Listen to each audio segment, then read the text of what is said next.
मेरा परमात्मा पुण्य की कॉपी अपने पास में नहीं रखता, क्योंकि पुण्य आपके चेहरे से झलकता है। मेरा परमात्मा पुण्य की किताब अपने पास में नहीं रखता, क्योंकि पुण्य तुम्हारे वाणी से, तुम्हारे चेहरे से, तुम्हारे स्वरूप से झलकता है। मेरा परमात्मा अगर रखता है तो पाप की डायरी अपने पास में रखता है कि इसने पाप कर्म क्या करा है। अगर ये मानव की देह मिली, मनुष्य का शरीर मिला, ये मानव का स्वरूप अगर हमें प्राप्त हुआ है, तो शिव महापुराण की कथा कहती है कुछ अच्छा ऐसा कर कर जाओ। नौकरी सब करते हैं, व्यापार सब करते हैं, सर्विस सब करते हैं। नौकरी सब कर रहे हैं, व्यापार सब कर रहे हैं, सर्विस सब कर रहे हैं, काम धंधा सब कर रहे हैं, सब लगे हैं कहीं ना कहीं किसी ना किसी रूप में। ऐसा कोई व्यक्ति नहीं जो अपने कर्म में तल्लीन नहीं। कुछ दुकान धंधा पानी कर रहे हैं तो कुछ नौकरी कर रहे हैं। हर व्यक्ति कुछ ना कुछ कर रहा है। कोई नौकरी कर रहा है, कोई व्यापार कर रहा है। जो नहीं कर रहा है वो दूसरे की टांग खींच रहा है। कर जरूर रहा है। शिव महापुराण की कथा कहती है अपनी जिंदगी में कभी हार मत मानो। शिव महापुराण की कथा कहती है कि जिसने जीते जी मरते दम के पहले भी हार मान ली तो समझ लो कि वो जीते जी ही मर गया। जो हार नहीं मानता वो एक दिन जीत कर ही बताता है। हम किस चीज के लिए हार माने? कई कई माताएं कहती हैं कि बस गुरुजी मेरी बहू आ जाए एकदम फ्री हो जाऊंगी मैं।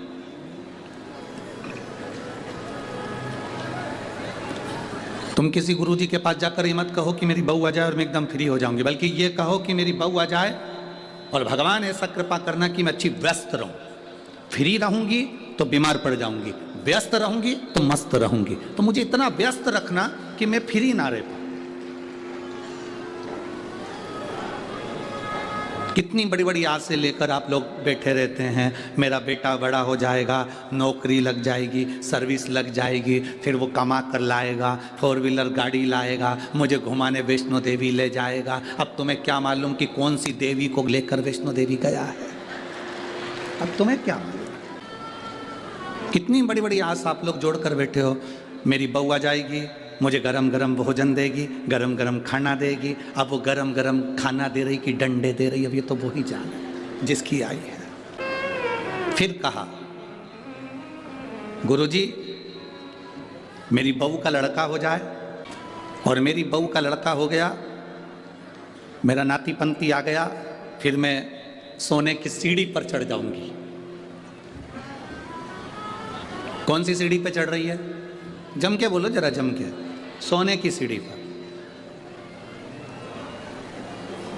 क्रिकेट के ग्राउंड की इस कथा में 4 सीढ़ी ऊपर नहीं चढ़ पा रही वो स्टेडियम की, और क्या क्या सोने की सीढ़ी चढ़ेगी? जरा विचार करिए। 4 सीढ़ी चढ़ने में 50 बार सोच रही मां बैठूं, भैया मेरे से तो नहीं चढ़ी जाए, मैं तो नीचे बैठ जाऊं। और आस कितनी है, हे भोलेनाथ मेरी बहू के घर में छोरा आ जाए, छोरे का छोरा हो जाए, सोने की सीढ़ी चढ़ जाऊं। घर की 4 सीढ़ी चढ़ नहीं पा रही, स्टेडियम की 4 सीढ़ी चढ़ नहीं पा रही, और सोने की सीढ़ी चढ़ने की आस लेकर बैठी है। शिव महापुराण की कथा कहती है कोई आस संसार के लोगों से मत लगाओ। गुरु नानक देव जी ने बाले से कहा था, बाले जब हम संसार के लोगों से आस लगाते हैं तो वो आस टूटती है, और जब हम ईश्वर से आस लगाते हैं वो हमेशा सफल होती है, टूटती नहीं। अरे नाता एक राम जी से दूजा नाता तोड़ दे, रिश्ता एक श्याम जी से दूजा रिश्ता छोड़। साधु संगे राम रंगे, अंग अंग रंगी है, जाई विधि राखे भोले ताई विधि। हम जो आस लगाकर बैठे हैं संसार के लोगों से, वो आस एक ना एक दिन टूटने वाली है, वो आस एक ना एक दिन समाप्त होने वाली है। और यदि हमने आस परमात्मा से लगाई है तो वो आस टूटती नहीं है, समाप्त नहीं होती। ये बड़ी विडंबना है इस चीज के लिए। व्यर्थ में एक अपने जीवन को हम व्यर्थ क्यों लगाएं? हम क्यों संसार के लोगों से आस जोड़कर बैठे? हमने परिवार से आस लगाई, हमने नातेदारों से आस लगाई, रिश्तेदारों से हमने आस लगाई, पर भगवान से हम आस लगा कर नहीं बैठे। मेरी भटिंडा की जीजियों और मेरे जीजाओं, मेरी बहनों, मेरी बेटियों, बेटाओं, एक बात अपने भीतर उतार कर रखना। जब हम एक लोटा जल लेकर शंकर जी के मंदिर में जाते हैं और जल,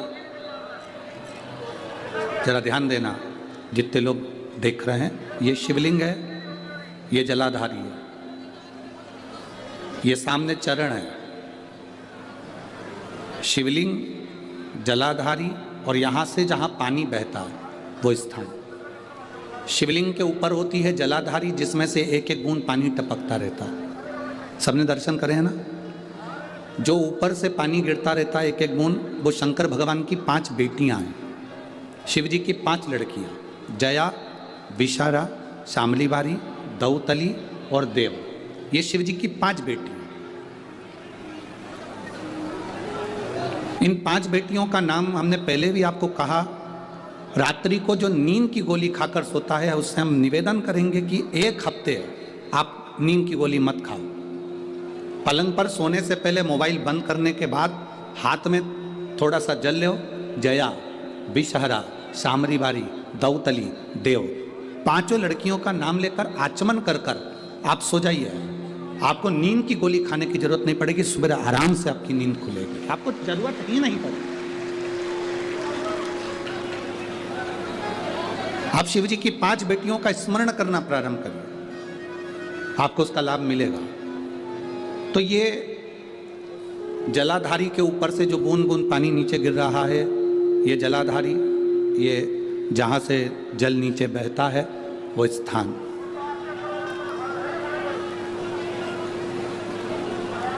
जिस व्यक्ति ने अपनी जीवन काल में परिवार से, कुटुंब से आस नहीं लगाई, भगवान को अगर जल चढ़ाने के लिए, शिवलिंग पर जल चढ़ाने के लिए शिव मंदिर जा रहे हो और तुम्हारे को लगता है कि आज मेरा ये कार्य है और बाबा तुम मुझे पूरा करना, आज मैंने संसार वालों से आस नहीं लगाई, आपसे आस लगाई है, तो जल चढ़ाने के तरीके को बदल लो।